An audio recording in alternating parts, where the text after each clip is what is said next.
नमस्कार, मैं गौरव अपने यूट्यूब चैनल योर एजुकेशन में आपका स्वागत करता हूँ। दोस्तों, ये जो मैंने घटना चक्र की सीरीज शुरू की है, इसमें आज भौतिक विज्ञान पार्ट 2 का में मापन यंत्र एवं पैमाने हम पढ़ेंगे। और आज मैंने थोड़ा सा आज से ये चेंज किया है। जो आपका सॉल्यूशन मिल रहा था वो सॉल्यूशन नहीं दिखाई देगा, उसके बारे में मैं खुद बताऊँगा। तो दोस्तों, आगे बढ़ने से पहले अगर आपने अभी तक हमारे चैनल को सब्सक्राइब नहीं किया है तो सब्सक्राइब कर लें, और वीडियो पसंद आए तो लाइक, शेयर और कमेंट जरूर करें। आज का पहला क्वेश्चन है, सोनार निम्नलिखित द्वारा प्रयोग किया जाता है। दोस्तों, हम सोनार के बारे में जान लेते हैं थोड़ा सा। सोनार की जो विस्तृत रूप है वो होता है साउंड नेविगेशन एंड रैंकिंग। इसका प्रयोग दोस्तों नौसंचालकों द्वारा किया जाता है। सोनार की सहायता से महासागर में डूबी हुई वस्तु की स्थिति जानने के लिए उच्च आवृत्ति की पराश्रव्य तरंगों को महासागर की गहराई में भेजा जाता है। ये तरंगे उस वस्तु से टकराकर प्रतिध्वनि के रूप में लौट आती हैं, जिनकी सहायता से महासागर में डूबी हुई वस्तु की वास्तविक स्थिति की जानकारी हमें मिल जाती है। तो दोस्तों, इसका जो आंसर होगा वो होगा डी, नौसंचालकों के द्वारा। और ये छत्तीसगढ़ पीसीएस में आया हुआ है 2011 में। इम्पोर्टेंट क्वेश्चन है। जितने भी मैं क्वेश्चन कराऊंगा वो सभी कहीं ना कहीं आए हुए होंगे। तो सारे क्वेश्चन हम देखते हैं एक एक करके। 50 क्वेश्चन है टोटल। क्वेश्चन नंबर 2 है, महासागर में डूबी हुई वस्तु की स्थिति जानने के लिए निम्न में से किस यंत्र का प्रयोग किया जाता है। ये मैंने अभी आपको बता दिया, किया जाता है सोनार का। अगले क्वेश्चन की तरफ चलते हैं। सोनार में हम उपयोग करते हैं, दोस्तों मैंने अभी बताया था, तो सोनार में हम पराश्रव्य तरंगे प्रयोग में लाते हैं। तो इसका ऑप्शन नंबर सी इसका आंसर हो जाएगा। अगले क्वेश्चन की तरफ चलते हैं। क्वेश्चन नंबर 4, ध्वनि की तीव्रता को मापने वाला यंत्र है। दोस्तों, ध्वनि की तीव्रता को जो मापता है वो नापता है ऑडियोमीटर। तो आइए ऑडियोमीटर के बारे में हम कुछ जान लेते हैं। ऑडियोमीटर द्वारा ध्वनि की तीव्रता का मापन किया जाता है। और एनीमोमीटर द्वारा वायु के वेग की माप की जाती है। क्रोनोमीटर द्वारा तापमान, आर्द्रता, वायु दाब आदि में परिवर्तन होने के बावजूद समय का पूर्ण परिशुद्धता के साथ मापन करता है। ठीक है। और ऑडियोफोन श्रवण शक्ति में सुधार के लिए प्रयोग किया जाता है। तो इसका ऑप्शन नंबर डी आंसर है। अगले क्वेश्चन की तरफ चलते हैं। क्वेश्चन नंबर 5, एनीमोमीटर से निम्नलिखित में से किसका मापन किया जाता है। अभी मैंने बताया था, एनीमोमीटर से पवन वेग का मापन किया जाता है। अगले क्वेश्चन की तरफ चलते हैं। वायु की गति निम्नलिखित के द्वारा नापी जाती है। तो वायु की गति जो नापी जाती है वो नापी जाती है एनीमोमीटर। अभी मैंने बताया था, ये यूपीपीसीएस 2016 में आया हुआ क्वेश्चन है। अच्छा क्वेश्चन है। जितने भी क्वेश्चन आपको यहाँ पर मिलेंगे सारे बहुत अच्छे मिलेंगे। अगले क्वेश्चन की तरफ चलते हैं। क्वेश्चन नंबर 7, निम्न में से कौन सुमेलित नहीं है। तो दोस्तों, इसमें देखो एनीमोमीटर, इससे वायु की चाल नापी जाती है, ये बिल्कुल सही है। अमीटर विद्युत धारा को मापता है, बिल्कुल सही है। टेक्योमीटर यहाँ पर दावांतर दे रखा है, जबकि टेक्योमीटर एक प्रकार का ऐसा उपकरण है जिसे क्षैतिज दूरी, लंबवत उन्नयन एवं दिशाओं के त्वरित मापन हेतु डिजाइन किया जाता है। तो इसका आंसर हो जाएगा डी में है पायरोमीटर। ये उच्च ताप को मापता है। ठीक है। अगले क्वेश्चन की तरफ चलते हैं हम।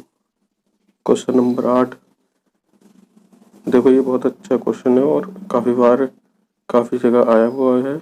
आप दे सकते हैं 2004, 8, 6, 11, 1998 में भी आया हुआ है।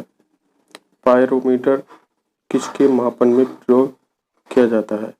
दोस्तों पायरोमीटर जो प्रयोग में लाया जाता है, ये लाया जाता है उच्च ताप के बारे में, ठीक है, उस ताप के बारे में इसका उपयोग किया जाता है। आइए इसके साथ साथ हम थोड़ा सा इसके बारे में जान लेते हैं। पायरोमीटर को हम पूर्ण विकिरण तापमापी भी कहते हैं, जिसकी सहायता से अत्यधिक उच्च तापों की माप की जाती है। यह तापमापी स्टीफन के नियम पर आधारित है, ठीक है। इसकी सहायता से दूर की वस्तु तथा जैसे कि सूर्य आदि के ताप का मापन किया जाता है। अगले क्वेश्चन की तरफ पढ़ते हैं। क्वेश्चन नंबर 9, निम्नलिखित यंत्रों में से किसका उपयोग अत्यधिक उच्च ताप को मापने में किया जाता है? तो ये जो किया जाता है पायरोमीटर का किया जाता है, पिछले क्वेश्चन में मैंने बताया था आपको। अगले क्वेश्चन की तरफ चलते हैं। क्वेश्चन नंबर 10, निम्नलिखित तापमापियों में से किसे पायरोमीटर कहा जाता है? तो ये जो किया जाता है दोस्तों, अभी मैंने इसका दूसरा नाम बताया था, विकिरण तापमापी या विकिरण उत्तापमापी को हम पायरोमीटर कहते हैं। अगले क्वेश्चन की तरफ चलते हैं। क्वेश्चन नंबर 11, वह थर्मामीटर जो 2000 डिग्री सेंटीग्रेड मापने हेतु उपयुक्त हो वह है? तो इसका जो आंसर होगा यह है पूर्ण विकिरण पायरोमीटर, ऑप्शन नंबर सी। पूर्ण विकिरण पायरोमीटर द्वारा अत्यधिक उच्च तापमान का मापन किया जाता है। यह मुख्यतः गतिशील वस्तुओं तथा उन सतहों के मापन हेतु प्रयुक्त होते हैं जिन तक पहुंचना अथवा उन्हें स्पर्श करना संभव न हो। इसमें ऊष्मीय विकिरण के मापन द्वारा तापमान का मापन किया जाता है। दोस्तों अगले क्वेश्चन की तरफ हम चलते हैं। अगला क्वेश्चन है क्वेश्चन नंबर 12, पायरोमीटर का प्रयोग निम्न में से किसे नापने के लिए किया जाता है?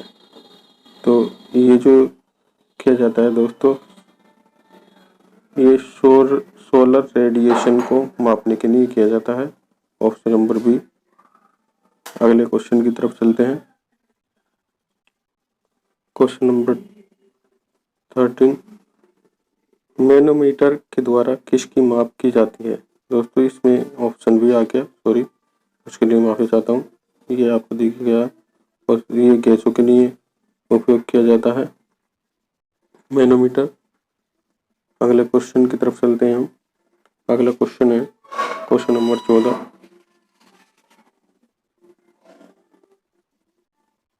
क्वेश्चन नंबर 14 में सूची दे रखी है। सूची फर्स्ट में उपकरण दे रखे हैं और सूची सेकंड में मापन की राशि दी गई है, तो इनको सम्मिलित करना है। तो इसमें जो दे रखा है एमीटर, एमीटर किसको मापता है? ये नापता है दोस्तों तारों को।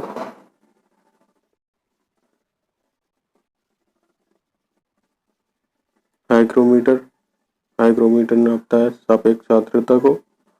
और स्प्रिंग तुला ये मापते है भार को। बैरोमीटर दाब को मापता है। तो इसका जो आंसर हो जाएगा बी हो जाएगा, सही सुमेलित। अगले क्वेश्चन की तरफ बढ़ते हैं हम।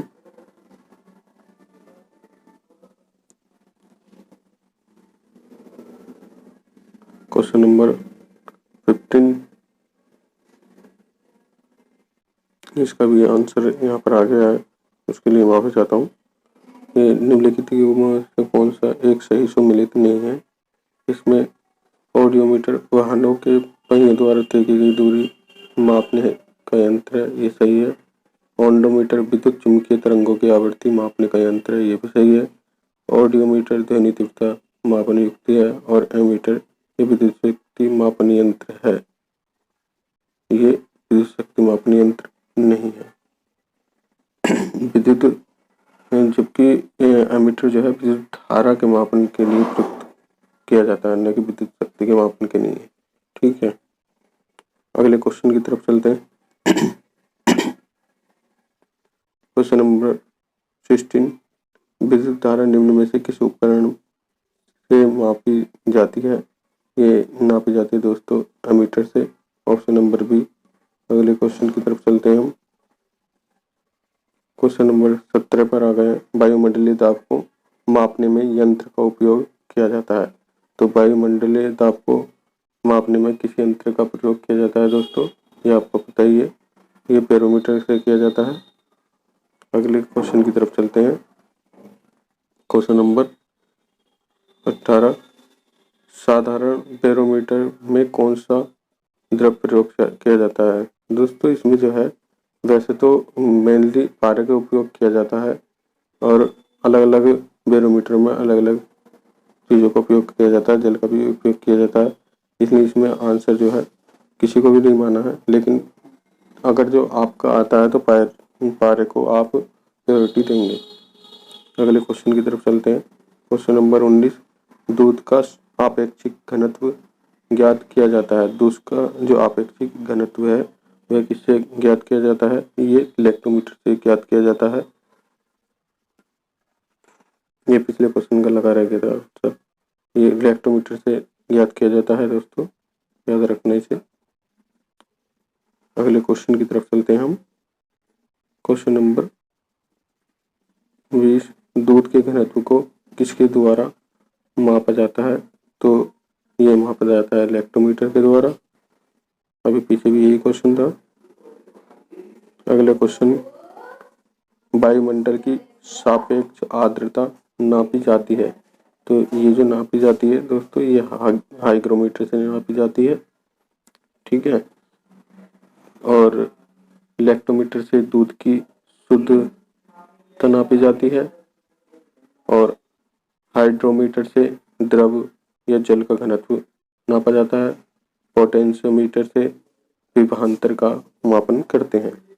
अगले क्वेश्चन की तरफ चलते हैं।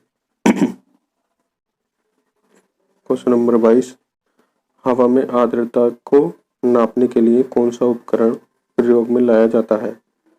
दोस्तों हवा में आर्द्रता जो नापते हैं वो नापते हैं हम हाइग्रोमीटर से। ऑप्शन नंबर 20 का सही आंसर हो जाएगा। दोस्तों अगर आपको वीडियो पसंद आ रही हो तो इसे ज़्यादा से ज़्यादा लाइक और शेयर ज़रूर करें। और आपको इस वीडियो का जो PDF है वो मेरे टेलीग्राम चैनल पर मिल जाएगा, जो कि इसके नीचे लिंक दे रखा है, वहाँ भी जाकर आप उसे ज्वाइन कर सकते हैं। वहाँ पर मैं अच्छी PDF न्यूज़ डालता रहता हूँ, डेली अपडेट। अगले क्वेश्चन की तरफ चढ़ते हैं। क्वेश्चन नंबर 23 वायु की आर्द्रता मापने के लिए कौन सा यंत्र उपयोग में लाया जाता है? तो ये हाइग्रोमीटर यूज में लाया जाता है। अगले क्वेश्चन की तरफ चलते हैं। क्वेश्चन नंबर 24 हाइग्रोमीटर से नापा जाता है, ये वातावरणीय आर्द्रता नापी जाती है। ऑप्शन नंबर ए हो जाएगा इसका आंसर। अगले क्वेश्चन की तरफ चलते हैं। आर्द्रता को नामांकित करने का उपकरण निम्न में से कौन सा है? तो दोस्तों यह है इसका हाइग्रोमीटर। अगले क्वेश्चन की तरफ चलते हैं। आर्द्रता किस उपकरण से नापी जाती है? आर्द्रता जो नापी जाती है दोस्तों वह हाइग्रोमीटर से नापी जाती है। ऑप्शन नंबर 20 का सही आंसर है, ठीक है। अगले क्वेश्चन की तरफ चलते हैं। निम्नलिखित में से कौन सही सुमेलित है? तो दोस्तों देखो थर्मोस्टेटर जो है इलेक्ट्रॉनिक थर्मामीटर है, ये बिल्कुल सही है। संधारित्र थर्मामीटर है, ये गलत है। बाइपोलर जंक्शन ट्रांजिशन दिष्टकारी है, गलत। जंक्शन डायोड आवर्धक है, गलत। तो इसका ऑप्शन नंबर ए सही हो जाएगा। अगले क्वेश्चन की तरफ चलते हैं। सूची फर्स्ट को सूची सेकंड से सम्मिलित करिए। तो इसमें दे रखा है पहला ऑप्शन स्टेथोस्कोप। स्टेथोस्कोप जो है हृदय की ध्वनि सुनने के लिए होता है, ये सही होगा। ये फिर है स्फेग्नोमेनोमीटर, ये जो है रक्तचाप मापने के लिए काम आता है। केरोटोमीटर सोने की शुद्धता मापी जाती है। लक्स मीटर से प्रकाश की तीव्रता मापी जाती है। तो इसका जो आंसर हो जाएगा ये सी हो जाएगा। सी सही से में लिखे। ये भी PCS प्री 2008 में आया हुआ था। अच्छा क्वेश्चन है ये। इस तरह के क्वेश्चन आजकल दे रहा है।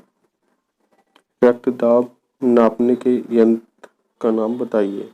क्वेश्चन नंबर 29, इसमें आंसर हो जाएगा स्फिग्नोमेनोमीटर। इससे रक्त दाब मापा जाता है। अगले क्वेश्चन की तरफ चलते हैं। क्वेश्चन नंबर 30, निम्नलिखित में से किसे 1500 डिग्री सेल्सियस से अधिक ताप मापन हेतु प्रयोग में लाया जाता है।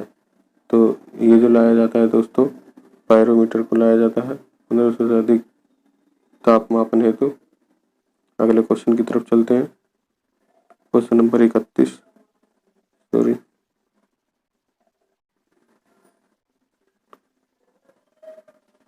क्वेश्चन नंबर 31 आ गया हमारा। प्रकाश की तीव्रता नापने के लिए जिस उपकरण का उपयोग किया जाता है उसे क्या कहते हैं। तो दोस्तों, प्रकाश की तीव्रता जो नापते हैं वो नापते हैं हम लक्समीटर से। अगले क्वेश्चन की तरफ चलते हैं।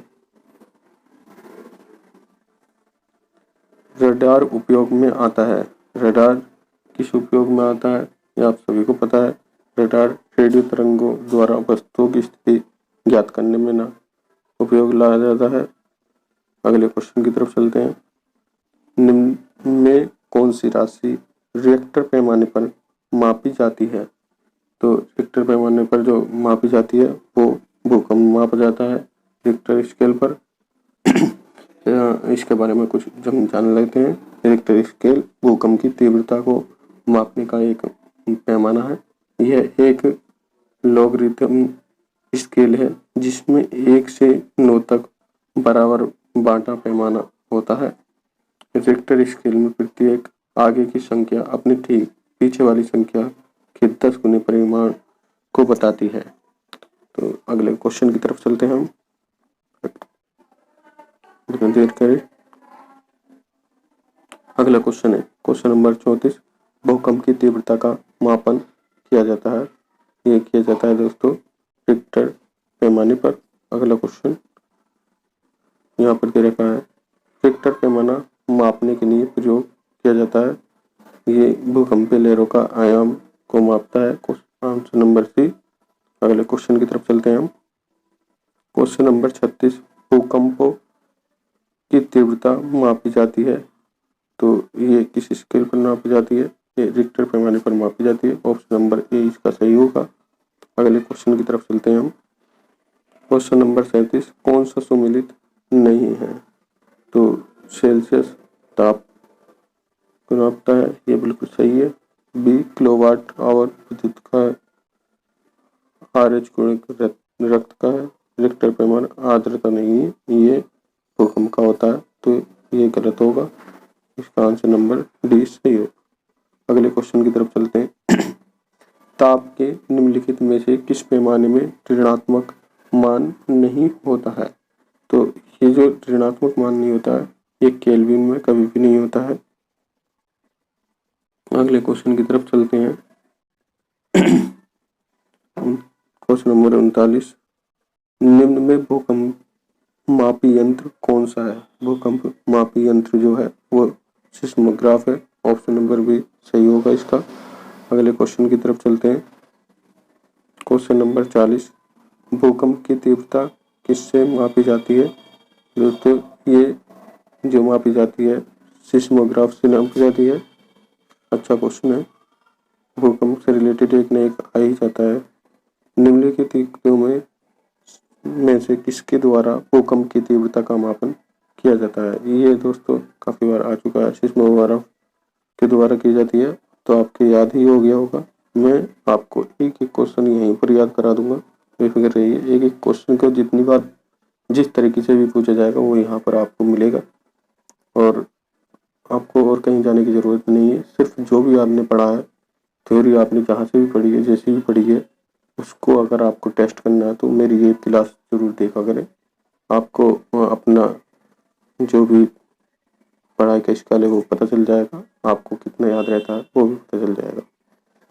और अगर आप चाहते हैं कि मैं इसकी थ्योरी की क्लास भी लाऊं तो मुझे कमेंट में ज़रूर बताना। तो मैं कोशिश करूँगा कि थ्योरी की क्लास शुरू से लेने की कोशिश करूँ। अभी तो मेन टारगेट मेरा यही है कि जितनी भी घटना चक्र की सीरीज है, घटना चक्र की जो किताबें आती हैं उनमें जितनी भी क्वेश्चन है वो बहुत महत्वपूर्ण होते हैं, इसलिए मैं सबसे पहले यही पूरा करूँगा। साइंस हो सकता है एक आजकल में मैं बायो के भी क्वेश्चन लाना शुरू कर दूँ जल्दी। तो ये क्वेश्चन नंबर 42 है, सिस्मोग्राफ क्या रिकॉर्ड करता है? तो ये दोस्तों सिस्मोग्राफ जो रिकॉर्ड करता है ये भूकंप भूचाल को रिकॉर्ड करता है। अगले क्वेश्चन की तरफ चलते हैं। ये सम्मिलित करने को कह रहा है। तो मैं क्वेश्चन नंबर 43 में दे रखा है भूकंप किसे करता है? सिस्मोग्राफ को। सिस्मोग्राफ ऊंचाई, अल्टीमीटर, विद्युत धारा अमीटर से नापी जाती है, प्रतिरोध ओम में व्यक्त किया जाता है। तो इसका सही जो आंसर हो जाएगा ये हो जाएगा। अगले क्वेश्चन की तरफ चलते हैं। क्वेश्चन नंबर 44, इसमें सम्मिलित करने को कह रहा है ये। तो ये देखते हैं हम इसमें, सॉरी थोड़ा सा नीचे कर लेते हैं। हाँ, ये फेरोमीटर जो करता है ये समुद्र की गहराई को, बैरोमीटर वायुमंडलीय दाब को, हाइग्रोमीटर वायुमंडलीय आर्द्रता को और अल्टीमीटर ऊंचाई को। तो इसका जो सही आंसर हो जाएगा वह है बी, सही सुमेल। अगले क्वेश्चन की तरफ चलते हैं। फेरोमीटर का उपयोग किया जाता है दोस्तों, फेरोमीटर का उपयोग जो किया जाता है वो समुद्र की गहराई को मापने के लिए किया जाता है। अगले क्वेश्चन की तरफ चलते हैं। सूची फर्स्ट को सूची को सम्मिलित करवा रहा है यहाँ पर। एनीमोमीटर दोस्तों वायु वेग करता है और सिस्मोग्राफ भूकंप को, बैरोग्राफ वायुमंडलीय दाब को, हाइग्रोमीटर आर्द्रता को। तो इसका हो जाएगा आंसर नंबर डी, सही हो जाएगा इसका।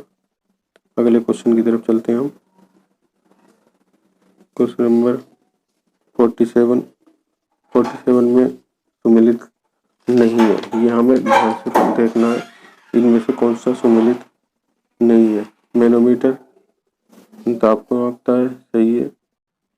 कार्बोरेटर आंतरिक दहन इंजन को नापता है, सही है। कार्डियोग्राम हृदय गति को नापता है, बिल्कुल सही। सिस्मोमीटर पृष्ठतल की वक्रता को नापता है, ये गलत, क्योंकि सिस्मोमीटर जो यंत्र है वो भूकंप तरंगों की तीव्रता मापता है। ओके, अगले क्वेश्चन की तरफ चलते हैं हम। निम्नलिखित में से किसके मापन में फोनोमीटर का उपयोग किया जाता है? तो ये जो किया जाता है फोनोमीटर का प्रयोग ध्वनि की तीव्रता एवं स्पंदन आवृत्ति के मापन में होता है, और जो इसमें कोई सा भी आपको नहीं दे रखा है तो इसका ऑप्शन इनमें से कोई सा नहीं होगा। जबकि इसका जो प्रयोग हो रहा है ध्वनि की तीव्रता को, ध्वनि की तीव्रता को मापने के लिए किया जाता है। ठीक है, अगले क्वेश्चन की तरफ चलते हैं हम। क्वेश्चन नंबर 49, झूठ का पता लगाने वाला यंत्र किस नाम से जाना जाता है? तो दोस्तों झूठ का जो पता लगाया जाता है वो लगाया जाता है पॉलीग्राफ के द्वारा। ओके, और पायरोमीटर द्वारा क्या मापा जाता है? उच्च ताप मापने का यंत्र है ये। और गायरोस्कोप से घूमती हुई वस्तु की गति नापी जाती है। और काइमोग्राफ से शरीर की क्रियाओं को ग्राफ द्वारा निरूपित करने वाला यंत्र है, जैसे रक्तचाप, हृदय की धड़कन आदि को ग्राफ द्वारा ये हमें दिखा देता है, काइमोमीटर। दोस्तों वीडियो अगर आपको पसंद आई हो तो ज़्यादा से ज़्यादा लाइक शेयर करें और हमारे चैनल को सब्सक्राइब जरूर कर लें। जितने भी नए बंदे आ रहे हैं आपको यहाँ पर डेली इस तरह की वीडियो प्रोवाइड होती रहेंगी। और अगर आपको जितने भी ये यंत्र हैं और उनके कार्य हैं, उसकी आपको पीडीएफ चाहिए तो मुझे बता देना, मैं उसकी एक लिस्ट बनाकर आपको प्रोवाइड करा दूंगा अपने टेलीग्राम चैनल पर। टेलीग्राम चैनल का लिंक डिस्क्रिप्शन में दे रखा है मैंने, तो वहाँ जाइए और जाकर उसे सब्सक्राइब कर लीजिए। वहाँ पर भी मैं अच्छी पीडीएफ डालता रहता हूँ काम की।